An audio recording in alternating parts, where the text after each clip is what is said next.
Preaching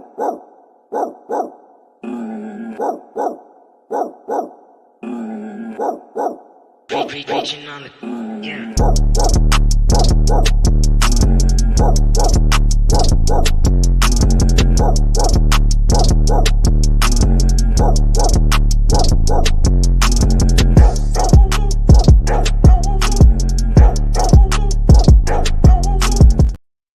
Yeah, what's good? Welcome to the live stream, ladies and gentlemen.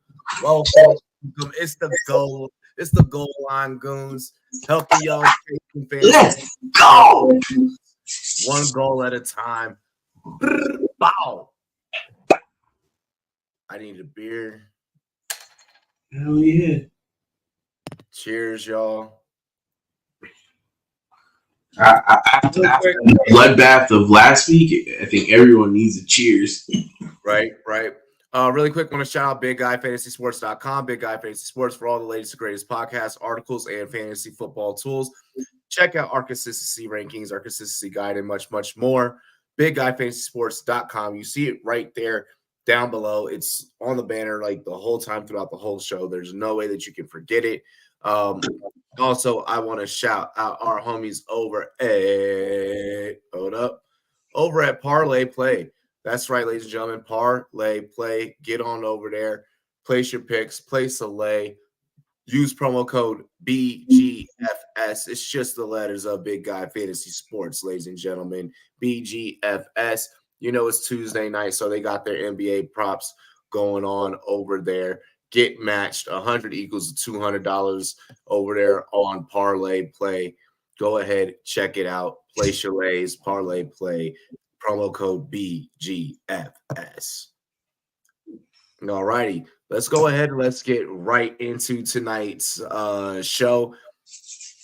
Before we get into the Fantasy Football Consistency Game Show, I properly titled this show The Hunger Games. You are all going to be representing your districts, your teams. You have tributes. Be ready. You have 1 week left. 1 week until the final selection. Who is going to be the snow or the Katniss? Let's get into it, ladies and gentlemen. We'll be right back on the other side with the Fantasy Football Consistency Game Show.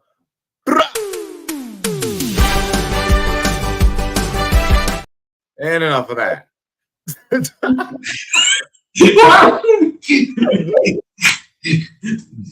was wild. It's quick. Taco, let's get into the Fantasy Football Consistency Game Show. This is where we go over the consistency rankings, letting you guys know who have been the most consistent. We've covered a lot of quarterbacks this season, so this is going to get interesting because it's not like a whole lot of healthy ones you really get to fucking choose from. Yeah, you're right. And I think for this one, we're going to go with a guy that you were down on to start the season. And I think he's really emerged into a viable play. Currently, he's sitting at QB 10. And I'm talking about my guy, Jordan Love. Jordan Love. I think we may or may not have touched on Jordan Love. You know, it's a moving target. Every week it changes. Number 10 QB right now in the season. Yeah, I mean, given the QB 10 range there, I'm gonna go in the neighborhood of kind of like within like 65 to 70. That's actually pretty spot on. He's sitting at 67% consistency. And when you compare him to some other guys, Lamar Jackson's at 50%, Dak is at 58, Tua is at 58, Jared Goff's at 50. When Jordan Love is low-key really producing like a solid quarterback. And then if you look at his stats over his last few games, Jordan Love I feel like he's really starting to emerge. In his last 2 games, he has 268 and 267 yards passing, with 3 touchdowns in each game. The game before that, he threw for 322 and 2 touchdowns. So it looks like he's really starting to hit a stride. Passing wise, he hasn't thrown an interception in the last 2 games. He has 8 touchdowns in the last 3 games. So I mean, everything is trending up right now for this quarterback who currently in Yahoo is only 65% rostered. So some of you guys right now have an opportunity to try to grab him as you go through the stretch run. 65% is a little high. More than likely, a lot of people that watch us may not get an opportunity to be able to go and get him. Jordan Love, QB9 over on Sleeper, 15 overall. He's 64% rostered. There may not be a chance. A lot of those numbers that you're seeing there are just the fact that a lot of people are in single QB. You know, the Packers kind of got something to play for down the stretch. You're getting the Giants, Tampa Bay, Carolina, Minnesota. You know, kind of when it's either going to be Carolina or Minnesota for you, depending on how your league is set up for that championship game. I'm loving that schedule down this stretch. That's a quarterback that I am definitely wanting rostered down the stretch for the fantasy football championship. And one thing that I do like about him is that he's not a QB who hyper fixates on one target. He's really good at distributing. Yeah, they're spreading the ball up there in Green Bay, and I couldn't be more happy with the way that they're playing. Exactly. Let's get into running backs. What do you got for me at running back? Now, at running back, I mean, I think we've seen a lot of volatility at this position, but there seems to be a guy in Kansas City that is really establishing himself, especially over the last couple of weeks. No, actually, hold on. Excuse me. I brought him up last week.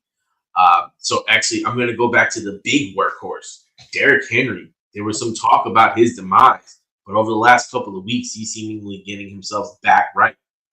Currently on the season, Derrick Henry is sitting at RB7. And what would you say is consistency rating on the season would be? Henry, I mean, anytime you're in that upper echelon, you know, I'm gonna go. Being that Jordan Love was a 67, I'm gonna go with 67 here. I mean, when we're talking about that top 10, the thing that worries me about Henry is concussion protocol this week. Tennessee really isn't playing for shit, and in games where they're down more than 2 scores, that's where Henry isn't being efficient, and they're not utilizing Henry. That's where it goes towards Tajay Spears. When you have Miami, Houston, Seattle, Houston again, and then Jacksonville, that Henry does worry me a little bit. But for this week, especially when we talk about waiver wire, when we get into that later on, they're saying that from what I'm being told is there's different reports. He's in protocol. Then there's a report. Schefter says that he's in protocol. Rabel says that he's not in protocol. Which one fucking is it? One saying that it's a concussion because he is in protocol, and the other is saying, well, no, it's just a head injury. Tajay Spears is probably going to play this week. Really quick, shout out Leafs. What up, Leafs? What up, Daniel? What up, Z2? How the fuck am I an actor? Johnny Sins was a doctor. Wow. Anyways, who do we got for wide receivers? For wide receiver, I think we need to bring up this guy over here in Chicago. You know, he's consistently been a guy that's been up and down. And, you know, sometimes we forget about him. Sometimes, you know, we want to play him or bench him. But that's DJ Moore. They were on the bye last week, and I know a lot of people have seemingly forgot about some of the Chicago players that we have, as we had a backup quarterback running that situation. But Fields has been back. You know, it seems like he's been fairly consistent. But Robbie, what do you think his consistency on the season is as we get into the playoffs? And, you know, people question if they should continue to play a guy like this. I worry about the Bears. Bears, first off, kind of going down the stretch. Again, a team that's not really having a whole hell of a lot to play for. I get that the consistency has been there.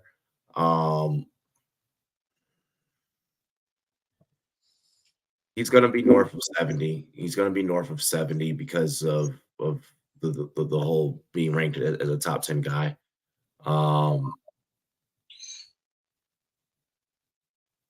He's giving you upper echelon double digit pretty much for the better half of the season than not.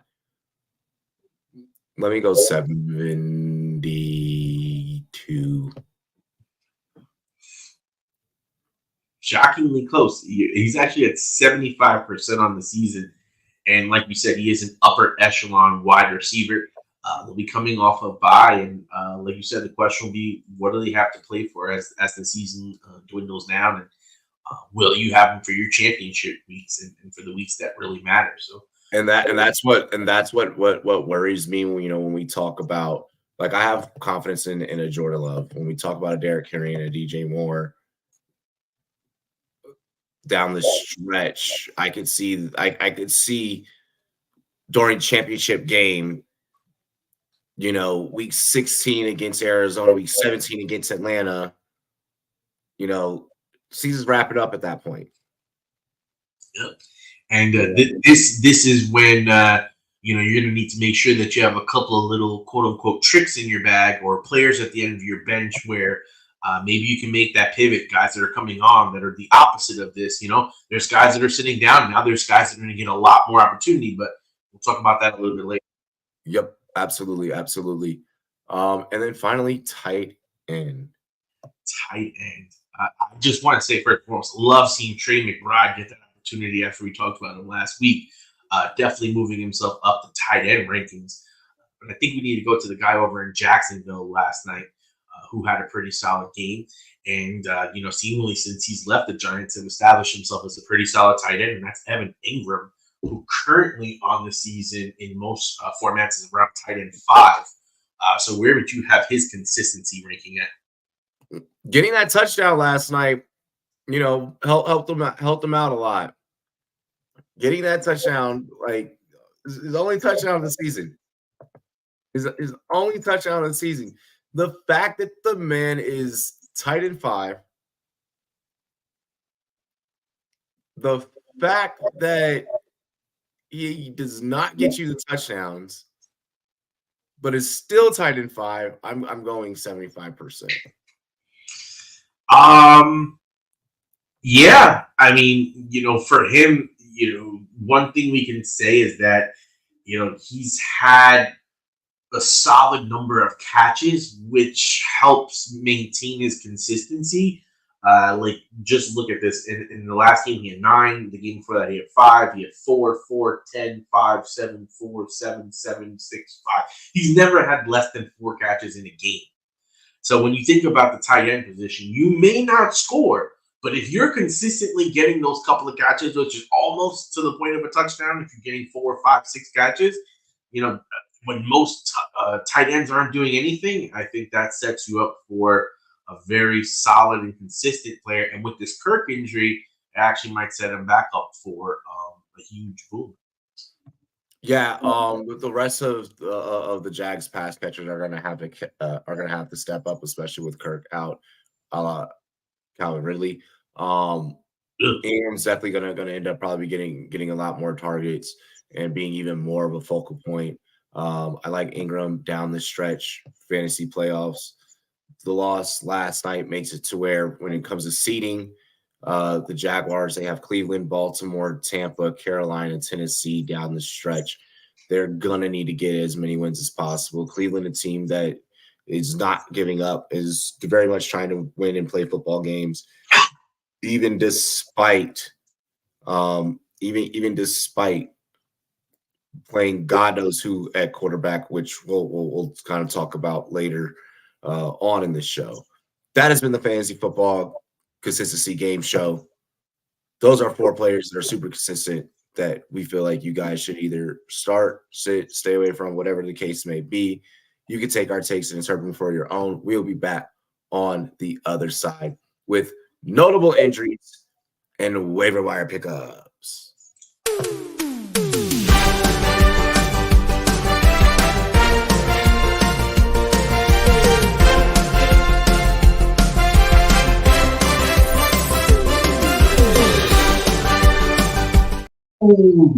Played that way too freaking long.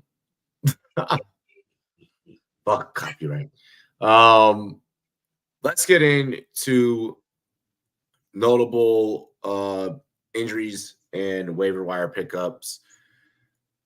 Running back position, definitely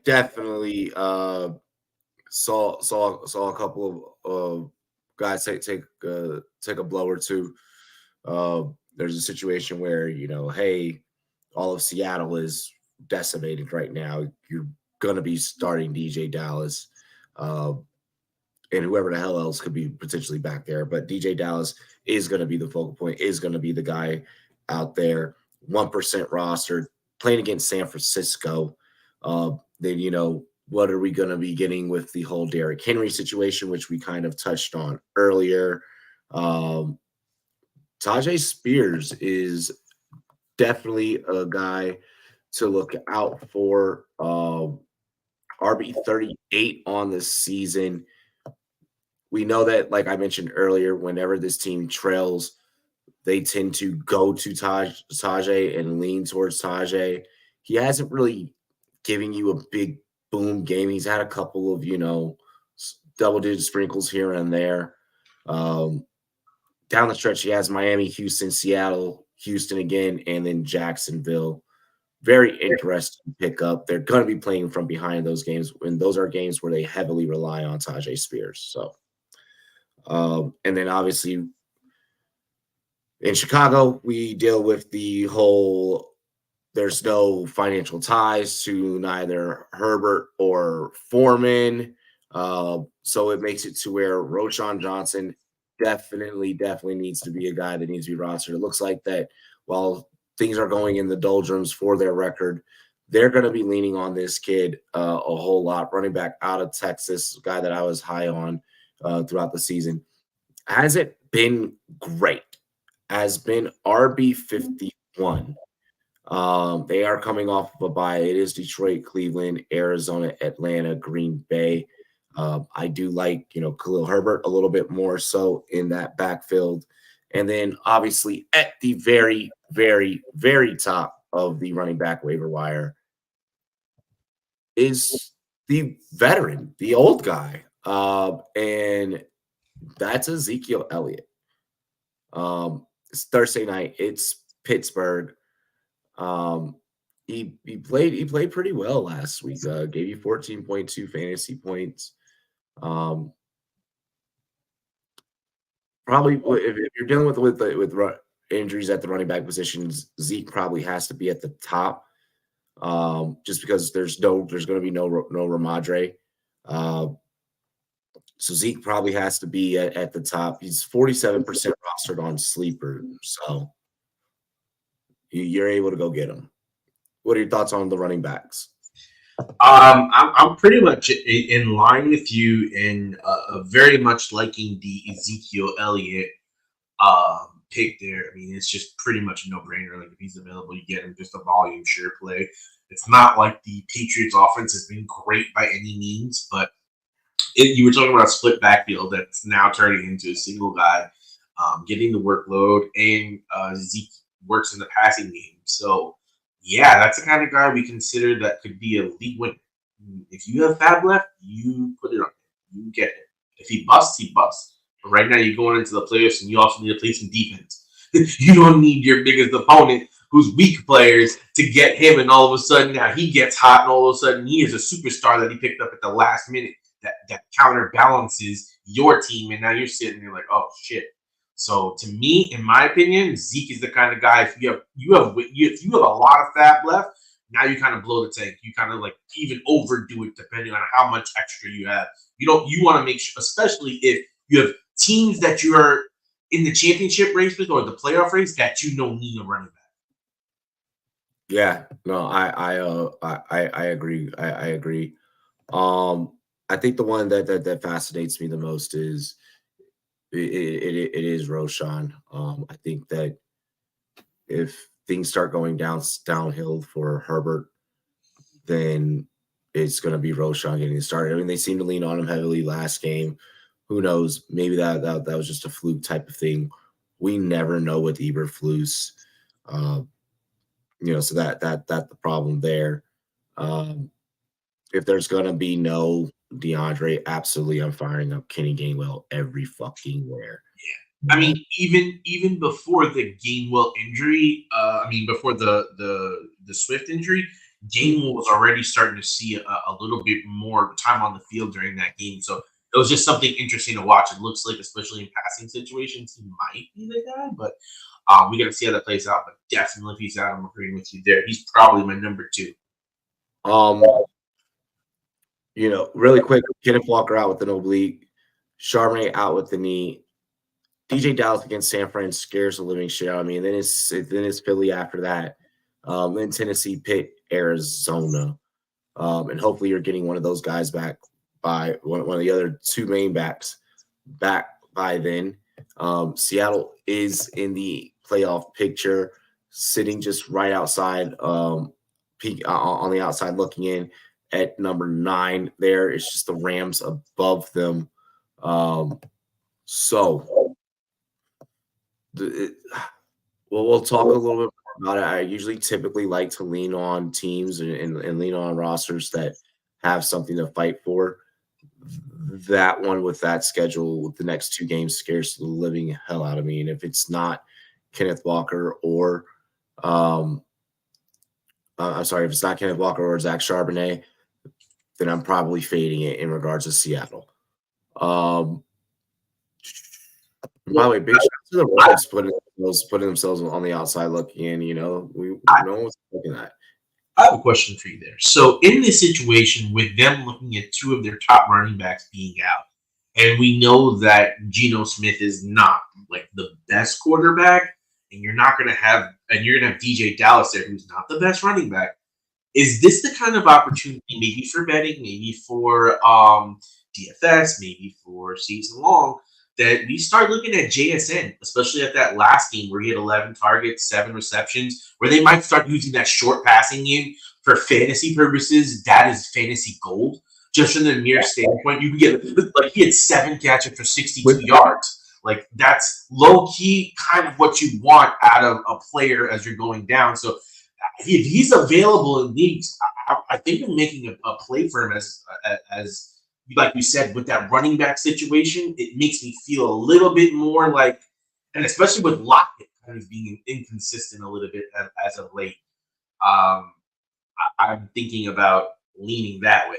And I think that's a good segue into probably the wide receivers.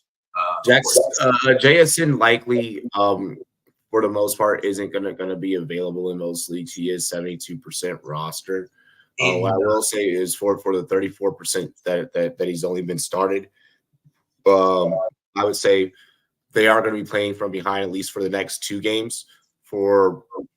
Nothing is for certain, and nothing can be spoken into fact in the NFL. Nothing is fact in the NFL, but we can more so almost for a matter of fact say, hey, we know that you're going to struggle. You're going to be on the struggle bus again against San Fran and Philadelphia, and with games like that, where they're going to be playing from behind, DJ Dallas to me becomes an afterthought. To your point, yes, JSN becomes more of like, if I have JSN, I'm firing up. You should be firing up. I feel like anyways, especially in 3 receiver sets. But if you don't have 3 receiver sets in your leagues, then he's a good flex option to be looking at in those 2 matchups, because those two defenses are going to key in on DK. They're going to be able to supply coverage with Lockett. San Fran added Logan Ryan to the defense today, to kind of match Philly's energy after whooping their ass of them adding, Shaq Leonard. So, and just to kind of run on this, JSN point, in Yahoo, somehow he's only 58% rostered, so you're going to have much more. It's Yahoo. What do you expect? That's my favorite platform. But over the last couple of weeks, just since, let's just say week 7, he had 4 catches, 62 yards and a touchdown. Week 8, 3 catches for 36 yards and a touchdown.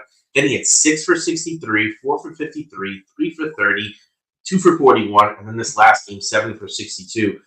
He didn't have a great game that last game versus San Francisco, but with the way, the game plan is trending, like Robbie said, they're probably going to be playing from behind more than likely.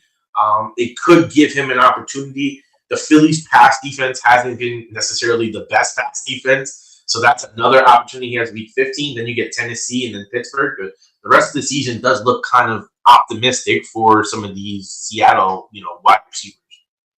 Yeah, kind of going more so consensus though, because I'm not going to pound JSN because in most cases he's going to be picked up for a lot of y'all like that really view. I'm just going to run through the receivers really quick that are notable pickups just because it's a fairly long list. There's only one person that I'm going to bring up that's kind of in that close to 60% range. And that is Curtis Samuel, but he's on bye. So I'll just lead off with that. He's on bye. You don't need to worry about maybe grabbing him this week. You may need to grab him this week, though, with playoffs approaching. Actually, no, fuck that. Grab him this week. But aside from that, everyone else is pretty much 55 or below here. Elijah Moore, just to start off, especially if it's going to be Joe Flacco being the quarterback. I was going to say this for later in the show, but just kind of touching on that Cleveland situation with what we know, with what I definitely know from mumblings and things that I know from today. Yes, they did put him back down to the practice squad. They can't bring him up and then sign him, I think, for it's like 53 days or something like that, make him part of the team. I don't think that they, with DTR still in concussion protocol and it's a Tuesday, we're heading into a Wednesday. I haven't gotten any updates as we're on air right now, but I would definitely be going to get Elijah Moore, especially if it's going to be Joe Flacco being the quarterback, especially if it's going to continue to kind of be like no Amari Cooper. Cleveland is going out there. They're trying to go test with teams, fight with teams. The next opponent is the Jacksonville Jaguars for Elijah Moore. Next up, we got Odell Beckham Jr. He's been, catching some fire. If you're, really hurting at receiver, this is an adjustment that you can make. Demario Douglas out of New England. Really do enjoy Demario Douglas. It's a Thursday night play. I don't know if you want to get yourself behind the 8 ball. They're playing against Pittsburgh. Trubisky knows the offense, and he'll be the quarterback with, can he pick it out?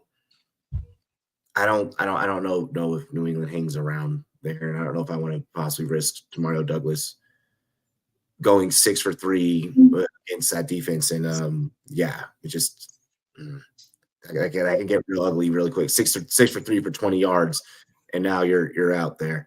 Rashid Shaheed, next opponent is against Carolina. You gotta love that. Anytime that you have a guy going to go against Carolina, you gotta love having him on your roster. Jonathan Mingo getting an uptick. I don't think that's going to necessarily keep going. A matter of fact, I'm going to tell you that it's not going to keep going because Carolina does not breed young receivers. That was a fluke last week. Do not get your hopes up. But here's a guy that you can get your hopes up about is Jalen Hyatt. I do enjoy Jalen Hyatt. I like the play of Jalen Hyatt. And that's honestly where I will stop the wide receivers. I don't really want to go into Dontavian Wicks. That can be an interesting play there in Green Bay. I don't want you to waste any waste any time, and I don't want you to waste any time with Xavier Gibson with the Jets. They're playing against Houston next, and they don't even know what the fuck is happening at their quarterback position, which we'll talk about later. Well, I just have to say one thing, 2 things real quick. Mingo, low-key, I'm optimistic. 4 catches in the game before this, 6 catches in the last game. So long as they can keep him more involved and he can hit around that 5 catches rate, it'll be interesting. I'm not saying I'm all in, but I'm definitely saying I'm interested in Mingo. And what about my boy Zay Jones? Currently 21% rostered. Last game, he ended up with 5 receptions, 8 targets, 78 yards. We know he's good in the red zone.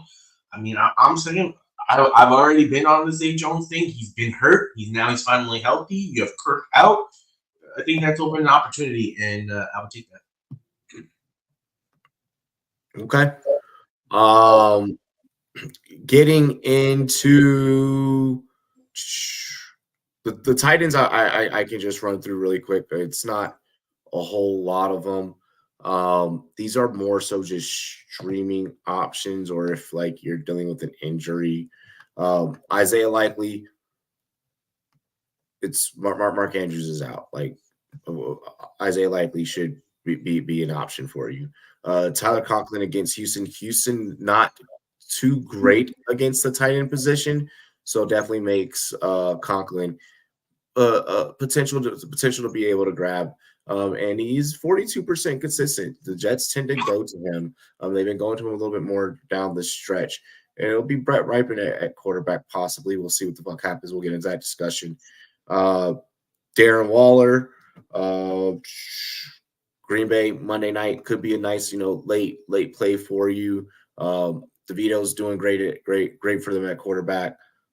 I'm a little bit more confident, but Waller can also be a hit or miss. I do shake a little bit when it comes to like Waller. I don't know if that's necessarily a playoff move. Gerald Everett against Denver. Everett's good. Everett's a solid play. Tucker Kraft, he has been emerging and a nice late play, especially against the New York Giants. Green Bay loves to spread the ball, and they love to set the tone through that tight end. All right, through the tight end game, and then finally Brevin Jordan, Houston versus the Jets. Jets not great, but their defense is okay. But at the end of the day, it is CJ Stroud as your freaking quarterback. In anytime you're one of those pass catchers, and unfortunately with no Tank Dell being there, definitely makes him a viable option. Is Schultz back this week? No, Schultz not back yet. If Schultz is not back, I definitely love Brevin Jordan as well. Exactly. Let's see here. Other than that, those are my plays for tight end. I don't feel like we need to go too deep into anyone else that's available. Cool, yay, Zach Ertz, you're on waivers. Good job. Definitely if Isaiah Likely's available and you're weak at tight end, definitely grab him. Yeah, that's a no-brainer. Honestly, if he's available at tight end and I have a dead spot in my roster, I am taking him just so another person can't take him. Like, just truth be told, he's just the opportunity is there. He has a solid skill set, and it's a very difficult position to get scored from. You're basically trying to fill the void of or get the potential of what him being mini Mark Andrews. Yep. Doable, but maybe he gets you. Last week he got you 12. Maybe he can maintain that, and that's going to be decent enough to get you through playoffs, get you a Super Bowl ring. Kareem Hunt and Knob too. Yeah, Kareem Hunt is a knob. Is Josh Downs droppable? If some of those receivers I just mentioned earlier are available, you could probably drop Joshua Downs. Want to talk about QBs really quick. Definitely want to talk about quarterbacks. Quarterbacks are wild. Okay, this all day yesterday we kept seeing that notable quarterback injury graphic. No matter what network, every network had that graphic and had that graphic ready to go as soon as a quarterback went down or quarterback went injured. These are the quarterbacks to add. There is one that is absolutely, positively at the top of this list. If you are hurting at quarterback, this is the guy, ladies and gentlemen. Especially single QB, folks. I'm about to throw you a fucking gem. I'm seriously about to throw you a gem because this guy, might be QB 24 on the year. His schedule down the stretch and just the way he balls. Top waiver ad at QB is Garner freaking Minshew. He's got Cincinnati, Pittsburgh, Atlanta, Las Vegas, which is the championship game week, and then Houston. If I can have Gardner Minshew on my roster week 17, even if I'm holding him because I have something better and all those other options, but then if all my other options come week fucking 17 because they're all in the playoffs, the real life playoffs, are benching their guys, You best believe I'm starting Gardner Minshew. You best believe that Gardner Minshew is getting a shot on my roster. He's 26% rostered.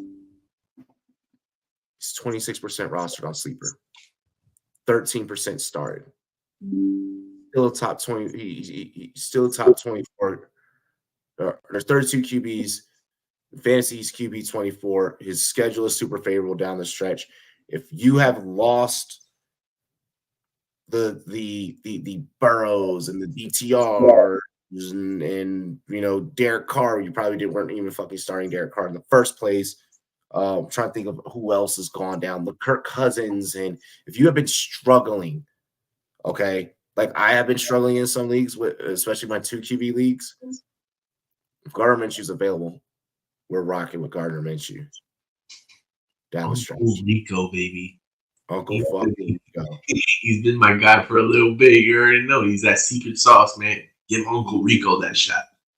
Or just stop people from letting Uncle Rico beat you, because that's that thing. You sitting back, you popping beers, you watching Uncle Rico throw some touchdowns, you sitting there winning some chips. That's how it goes.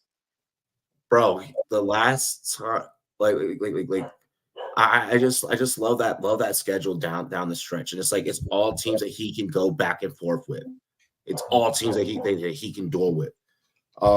He's gonna make mistakes. But you know what? He just keeps on shooting because he's Uncle Rico. Yep. And some and the rostership fluctuation depending on your platform is wild. Like some places he's 54% rostered, some places, like I said, Sleeper is 26. It's a wide range of opportunity for those of you guys that play on multiple platforms to be able to go and get a shot at grabbing Minshew for the fantasy playoffs.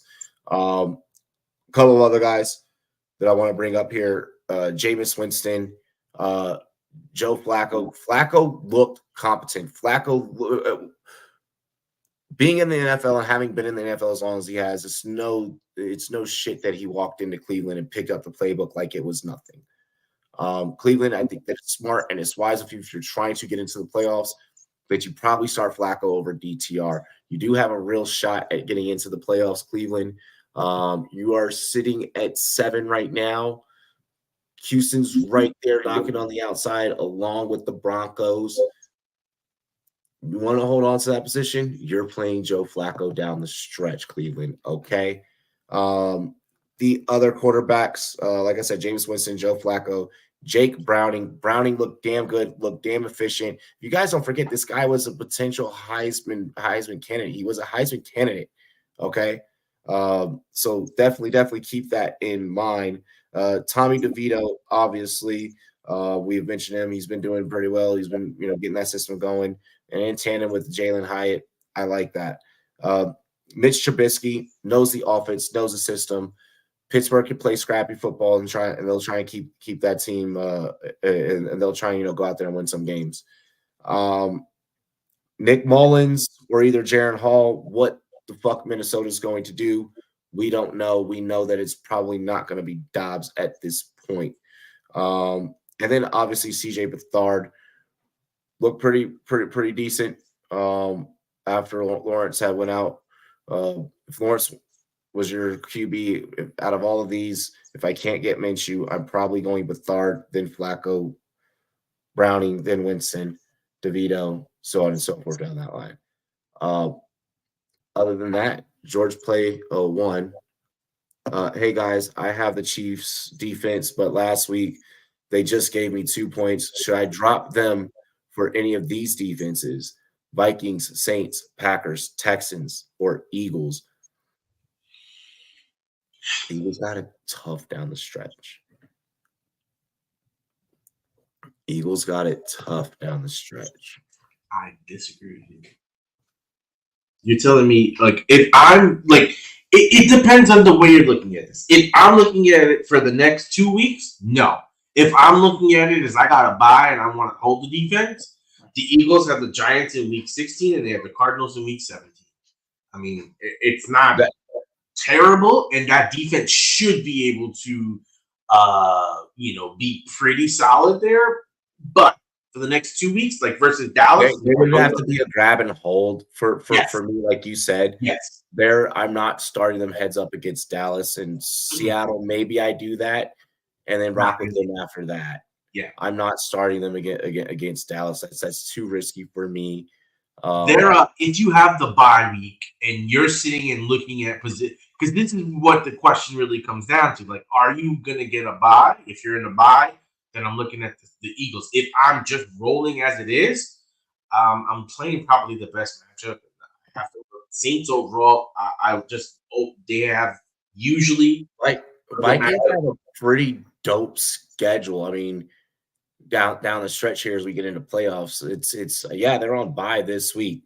But you get Vegas, Cincinnati, Detroit, then Green Bay for the championship, and they're a top 8 defense. They're a top 8 defense. Give me the Packers get Carolina, Giants, Rams, Tampa. Give me New Orleans. Like, I've been riding them for the most part for a decent part of the year. I mean, on the season, let's see what ranked defense there just to get. New Orleans does have Carolina, New York, the Rams, and then Tampa down the stretch. I think so. I mean, there is that. That would be a defense that I would circle back and get possibly. I don't know. They get Carolina this week. I would play them. I would play them Carolina and then New York, but I don't know if I'm going. I'm Rams trying to play for. I agree with you there. I agree with you there. Tampa Bay is their divisional opponent. Like, the dream is if you can add the Saints and the Eagles and just be like, the first 2 weeks I'm playing the Saints and the next 2 weeks I'm playing the Eagles, and you make sure that no one takes your defense. Because you get 2 games versus the Giants, essentially. Saints haven't been, like, great as of recent. From pretty much week 10 on. I mean, they had the bye in between there at week 11. It wasn't great. Week 9 was good, but then week 6 through 9 were not. Week 6 through 9 were not great. It's too risky. The Saints are too risky. It's one of those things where, like, no matter who they play, it's not great. They barely walk. They came basically the same amount of points that they stepped on the field with for fantasy when they played Carolina last in week 2. I get that was week 2. But that's the exact same fucking amount of fantasy points. I mean, that's not. I mean, they had 17 points allowed, 4 sacks, a fumble recovery. You know, it's not terrible when you look at it. I mean, I don't think the Texans have a horrible option as well. But for this week versus Carolina, I think that's a lower hanging fruit.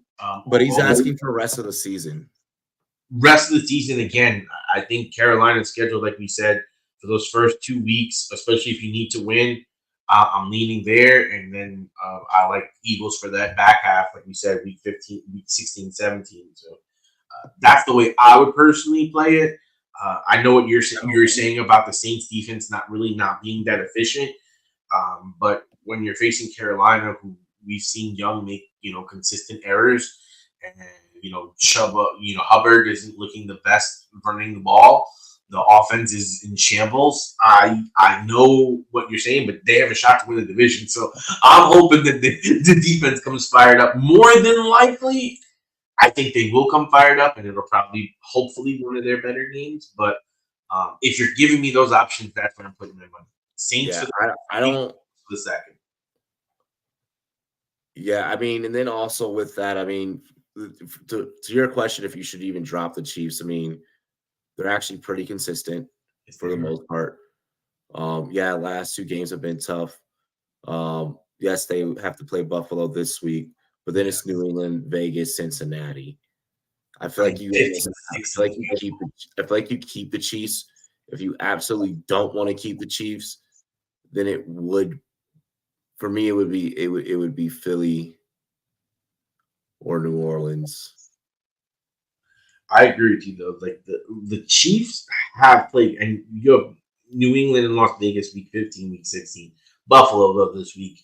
I mean, we know though, Josh Allen is a turnover machine, and the secondary for the Chiefs has been pretty solid. So, I mean, it's a dicey play, but I'm with Robbie. It's hard to drop the Chiefs at the end of the day when you think about their consistency. Yeah, they're the more out of all of your options. They are the more consistent. They are the more solid. They will likely keep you a positive more times than not. Um, you know, I don't think you drop the Chiefs. Me personally.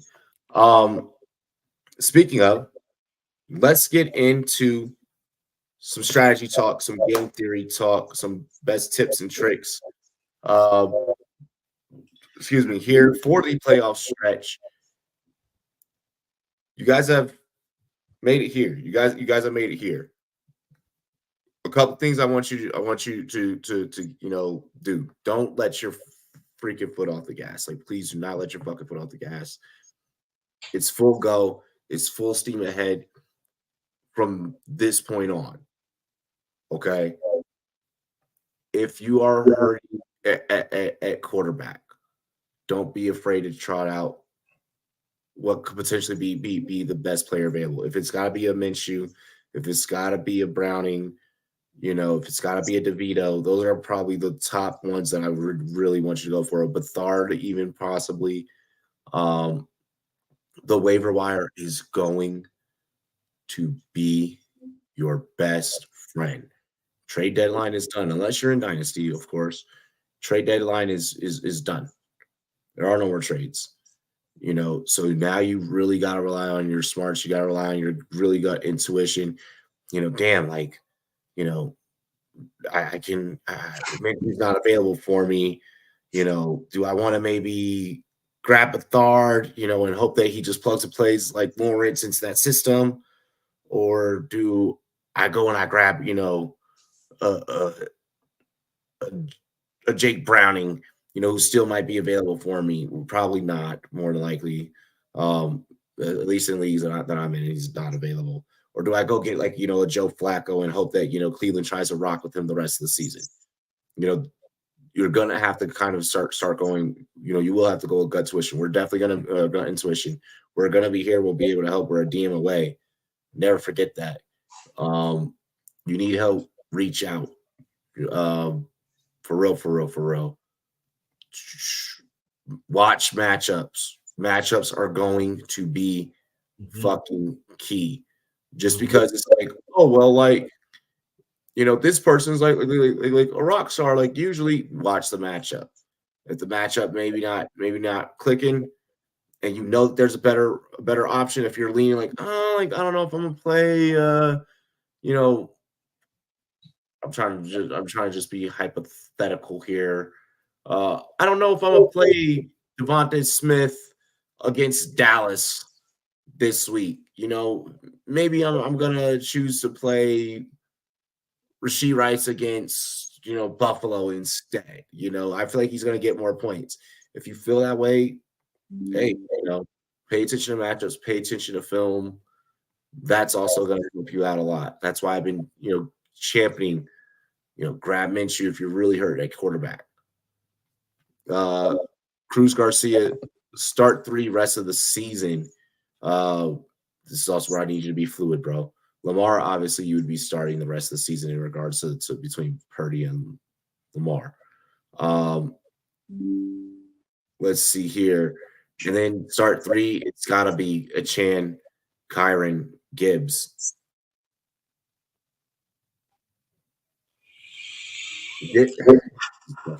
I think I would. I'm really torn. I personally probably take Kyron, Pollard, and I'm torn between Gibbs and Achane, depending on who I like. I just think that the Pollard is seeming to right the ship. He should have the touchdown opportunities. Gibbs' role is still a little bit fluxy. Probably Achane. Kyron, Pollard, Achane probably for me would be mine. And then I would take. It's really tough, but Kyron and Achan are the no-brainers for me. Gibbs and Pollard, I feel like you need to be doing that matchup base. You need to be doing torn between Lamar and Purdy because as much as I love Lamar, Purdy's been really good this year. Like, he's been really good. So let me just see one thing. I just want to look at the consistency report. at the quarterback. Anyone's good in the Shanahan system. Let's see. We have. Okay, so Lamar is 50% consistent. Brock Purdy 67% consistent. Lamar has 3. Lamar had some games where he went out early, and I think he had like some time missed for a little bit. So they have the same amount of games. They're roughly about like 10 points apart, so it's really close between them. But it just seems like Purdy kind of like is really consistent. But Lamar is the guy that's going to give you that big boom. That's why he's able to out with Purdy. So it depends on your team. I have a feeling that over the course of the next 2 games, Lamar is going to make sure he really closes out that MVP conversation, especially with Dak entering the MVP chat. So I for me, I'm going Lamar. There's purpose to play, and kind of getting into the advice segment that I was talking about. Look for guys and start guys that have purpose to play. Look for guys on teams that have purpose to fucking play. All right. I'm sorry, your Panthers right now may not do the work to get you a fantasy fucking football championship. Just throwing it out there. Chandler asks, start Josh Allen or Purdy. Something's telling me Purdy, but can I bench Allen? Purdy down the stretch ain't fucking bad, bro. Purdy down the stretch ain't bad. Oh my God! I mean, I know how much we talk about his schedule, but it's the number 1 quarterback. Josh, yeah, he's still the number 1. Yes, he is still the number 1 quarterback. So we want to outsmart ourselves here. Like you're gonna lose with Josh Allen rather than try to get cute and say you started Brock Purdy because he runs, he throws, he's that guy. Like Josh Allen has New England week 17. The only way you're playing Purdy is if they choose to bench Allen because it's week 17 and they're eliminated from the playoffs, which is probably coming down the pipe soon because it's Kansas City, Dallas, Chargers, and then New England. I mean, by week 17, like if I'm Josh Allen, I'm like, I mean, maybe Josh Allen cares about your fantasy team. More than likely, he fucking doesn't. Yeah, I mean, it'll be a test. It's good that you have both. This is a good position to be in. It's good to have both. Yeah, it's. Right now you don't bench Allen. In a couple weeks. Yeah, right now, you don't. Yeah, right now you don't. There's in their minds, there's still some football to play. There's still game checks. Like I could easily see Josh Allen be like, "Oh, I stepped on the field for a couple of snaps, got my game check. All right, y'all go out there and now try to beat the Patriots. I'm gonna go sit over here and stay warm." No, I don't think so. Right. It's week 17, bro. It's week 17. Like that's like I have literally beaten opponents because they're like, "Oh, it's third quarter, we're up, but time to pull Mahomes." And they're like, "Fuck!" Like, wait, like I didn't think they were gonna pull Mahomes. Like, bro, it's week 17. You have to account for that type of shit. I mean, it'll be interesting to see how this playoff hunt goes. I mean, they're still in it. Let's just see how everything rounds out. I mean, the Steelers, for God's sake, are still in it. Like for teams that are like definitely gonna be playing for seeding and shit, you definitely want to get those guys in your roster. You definitely want to get those in your lineup. 49ers playing for seeding, Purdy's a great option. Josh Allen, huh? You know what I hate to say? Unfortunately, like also some of these teams that not only playing for seeding, but in the reverse, playing to see what they have for next year. Some of those guys are also the guys that you want to look at. Like you said, like Hyatt before, looks like now they're finally starting to give the kid some more run. He's getting some more opportunities. He's had some big games. He had his first touchdown the other week. These are going to have the guys that also we need to start looking at as, hey, you know what? All of a sudden they're out of it and they want to see what the rookie can do before they get into the draft and see if he can do X, Y, or Z. and they're getting more volume than they normally would get, even when they go into next season. And that's why I mentioned. And that's why I mentioned what I mentioned in regards to the whole Roschon thing, where it's like, don't be surprised, like, where it's gonna be more Roschon than not. Foreman, you already know what you have. Herbert, for the most part, is a known commodity, and you don't want to just like sit there and say with Roschon, like, what can you do? Give him a full workload, especially like you said, week 16, week 17, those final 2 weeks of the season.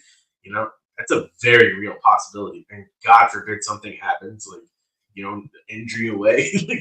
I just like rostering Roschon if I can, and if he's available for this stretch run. Yeah. Couple of headlines that I want to touch on really quick before we get ready to get out of here. What the fuck, New York Jets? So for those that may not know exactly why I am saying that, this may or may not have fantasy football implications for you. This is more so just comical as hell. So after causing all of the buzz and the riot about, I'm going to come back and I'm going to get ready and I'm going to beat the ACL recovery time, it's now being reported that Aaron Rodgers probably likely isn't going to come back. In that same breath, it's also being reported that the team has released Tim Boyle, while also simultaneously asking Zach Wilson, MILF Hunter, if he would like to come back and start for the team. Reports are stating that he is reluctant to do so. So then we find ourselves with Brett Rypien probably or possibly being the starter. He's being called up from the practice squad, got signed to the team's practice squad. Taco, what are your thoughts? It's a fucking shit show, bro. It's just a shit show. It's just typical Jets. It's just that Pete Davidson, what is it from that movie, is literally the definition of what the Jets fans should feel like. Like, don't ever bet on the Jets, as they went in with high hopes. I don't think Aaron Rodgers is coming back at this point from the way now the smoke signals are coming. It looks like maybe there's a little bit, especially with them cutting Boyle, it looks like they're really reaching. And I honestly think that we're gonna try everything. Yeah, like they are in the worst position is the GM literally had no foresight, whatever. Nobody. I'm down a B, maybe an A, maybe a double A, but like what I mean. It's slipping out, baby. But yeah, it's interesting. I'm personally, I think that they're gonna go Simeon, just because you can't put Wilson back. Like you can't. Like the guy already sounds like he's afraid to go back in there because he knows the fans are gonna tear him the fuck up. You're the number 2 pick. Sorry, like bro, like you can't have every. I don't think that's what has him reluctant. I think it's more so that line is just trash. That line is basura. And I think that is so bad that the consensus between that whole quarterback room is like, you're not putting me out there. You say that, right? We were saying the same thing about Daniel Jones, and Tommy DeVito come back out here like with the shitty Giants line. Tommy DeVito has more passing touchdowns than Zach Wilson does in like how many years? Like it's ridiculous how bad Zach Wilson is. I'm not saying Tommy DeVito's great, but like he's one of the numbers. It's better than what the fuck is happening. He's just getting the ball out quick. Like he's an undrafted rookie quarterback at that. So I mean, I think it really shows that, especially since Zach Wilson has the wheels and everything. I mean, I understand you're not going to be great, but you should have been able to figure it out a little bit more than that. No. I mean, listen, the offensive line has been hard. And next year, if this is a shit show again, then there's going to be serious problems. But Yes, this is very true, Leafs. Jets and Pats, very much same situations. Good defenses, no offenses. But it's also horrible drafting. How many times have they drafted players, especially on offense, that just not panned out? They have no fucking line. They have no line. They have absolutely They've no spent line. picks on the line, so it's not like they haven't. But that line has not been healthy. Yeah. The healthiest line in the NFL is the Kansas City Chiefs. They've had the exact same old line all season. Listen, you got They are the only consistent offensive line. That's a tough. But look, like I think you've noted, and many people have noted, when healthy though, that offensive line in San Francisco, especially with Williams over there, might be the best. Like I think I've seen right now, they are probably the odds-on favorite for the Super Bowl because Brock Purdy, the number one to win MVP. Okay, here's the question. Number one most bet, which I don't think. Here's the question: who's the MVP, Purdy or CMC? On his own team, like CMC is such an integral part of giving Purdy an opportunity to CMC hands down. Yeah, so that's why it's kind of like I love the Purdy chatter, but like Purdy's able to do everything because of what CMC does for that offense.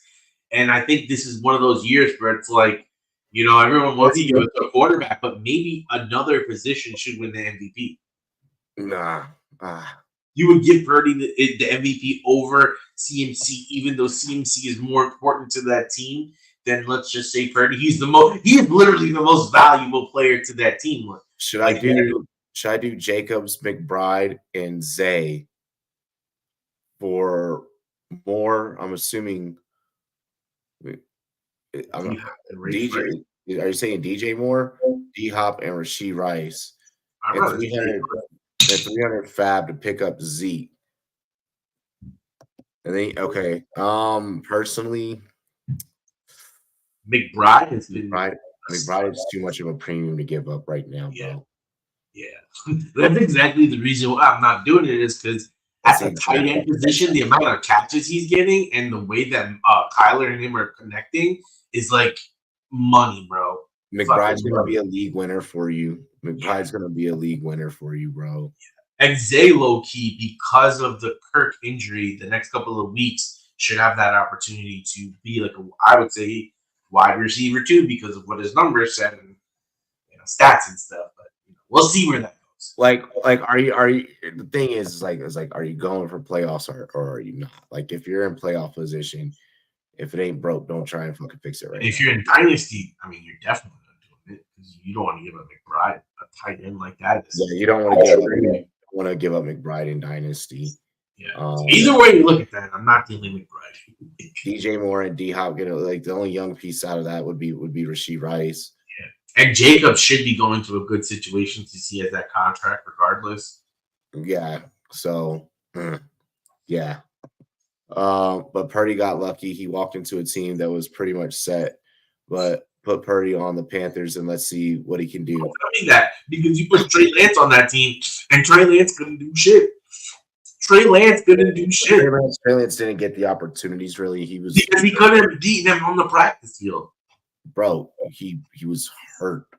Like he was hurt. Like after that, Trey Lance was better than Purdy. Would he be traded? No, Trey Lance is definitely not better than Purdy. But like with the Trey Lance thing, it's not a comparison. It's just not. It's not lucky. Purdy put in the work and he has the talent. It's not even the same comparison. Purdy had played more. Yeah, they traded everything for Lance because they had that belief. That last pick, he didn't walk into it. He took it from a guy that they traded everything for. You're the football fan that brings up like old shit. Like my bro, exes do that shit. What do you mean? I'm saying my ex well, the one time you did it. Look, it's not even the fucking same situation. No, what I'm saying is you can't say he's lucky and walked into a team when they traded all the picks for the other guy and he ends up taking the job over it. That's not walking into a situation. That's taking your job. the job was lost as soon as Purdy went fucking 8-0. As soon as Purdy went 8-0, job. It was done. It was done. There was nothing. There was nothing that Trey Lance could have done. Like Trey Lance could have came out, won his first start, looked pretty decent. That team wanted Purdy. That team did not want Lance. Like it's the players that spoke. The players wanted who they wanted. It's not luck. That's one thing I could say about Purdy is like, as much as I don't want to like him. No, it's not luck, but it is. He landed in the right position. He did land with the team that was ready to go. Yes. For most quarterbacks, you land in a Shanahan system, you're gonna be A-okay as long as you can fucking stay upright. You know, like this saved the GM's job. They give a historical haul for Lance, and to get this guy here who's being, really efficient and actually quite prodigious is nice. But that is our whole show. That is the Goal Line Goons. Make sure you guys tune in tomorrow over on Rumboyz Fantasy Network. I will be doing AMA, so make sure you guys get up in there. I'll be answering all the questions, taking care of your fantasy lineups, taking care of your bets. We are still rocking and rolling in fantasy this year. A lot of playoff implications. A lot of teams doing big things for us. Definitely going to come away with some coin this year. I got a damn good feeling. This motherfucker's not ready for us, y'all. Other than that, you already know what it is.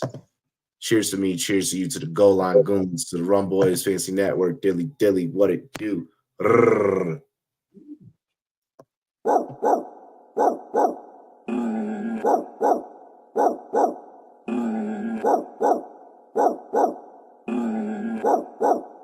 Preaching on the yeah.